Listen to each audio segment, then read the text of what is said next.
Let's turn our attention to Afghanistan, where the intensified efforts are fueling concern that the country might again become a hub of instability across South Asia and beyond. The war-torn country has been witnessing spate of attacks in the past few months. Scores of Afghan civilians have been killed in bomb blasts, some of which have been claimed by the Islamic State. On September 21st, another attack strikes the country, this time in a restaurant in Afghan capital. At least 3 people have been killed and 13 injured in the explosion. Since the Taliban group took power in Afghanistan last year, a string of deadly bombings and a number of violent attacks have convulsed the country. On September 21st, an explosion occurred in the capital city of Afghanistan.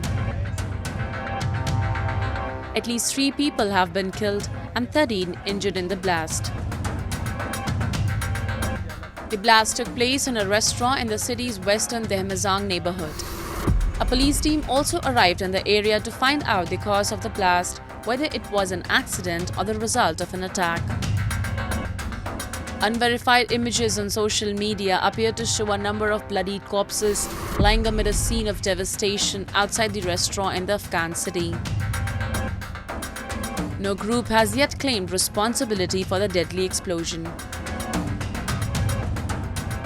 Look, I have always maintained these guerrilla organizations, these terrorist and insurgent groups, they can bring anyone on knees, especially any state, I would say, especially when they have no ethic, they can kill, attack and target civilians. So they can create difficulty, but they have absolutely no experience of providing governance, number one. And when you're providing governance, you need an infrastructure. So they don't have. So they are someone who are very adept at attacking, not defending, not protecting, not providing governance, not incorporating people in a participative kind of governance. So it is beyond capacity of Taliban to provide security to Afghanistan. The war-torn country has witnessed a series of attacks staged by the Islamic State in the past few months. Just a few days ago, Islamic State group targeted the Russian embassy in Kabul. At least 8 people got killed in the suicide bombing.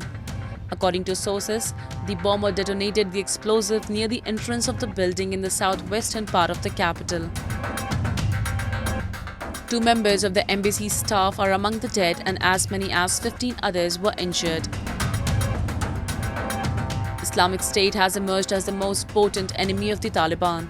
The 2 groups are now engaged in a murky and a bloody battle.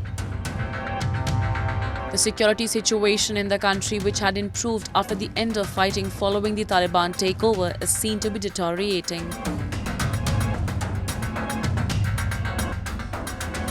ISIS has been a very funny question because, the thing is, the Pakistanis say that ISIS in Afghanistan and Kashmir is an Indian plant and they're somehow raw agents. Why? Because they don't really want to touch them. The reality is we know that every terror organization there, except for the leadership, the actual membership is fungible. You go from one terror organization to another. It's a bit like a student who gets rusticated from one school who jumps to the next school and then gets rusticated from there and jumps to the next school. It's a veritable menagerie of terrorism. So ISIS, what is ISIS going to do? In terms of the Middle East, what the ISIS did was very novel and shocking. In terms of Afghanistan, there's nothing left to be novel and shocking anymore. And they're just one more group of the kind of word soup that Pakistan likes to play.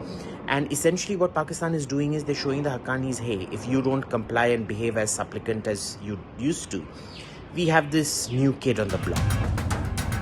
Afghanistan is constantly threatened by terrorism, and at the same time, the Taliban have hampered the country's freedom. The country is in the midst of a severe economic and humanitarian catastrophe. Where previously there was hope, with women playing a key role in society, there is now starvation, destitution, and violence. It is so difficult to imagine how much has changed for so many in such a short period of time.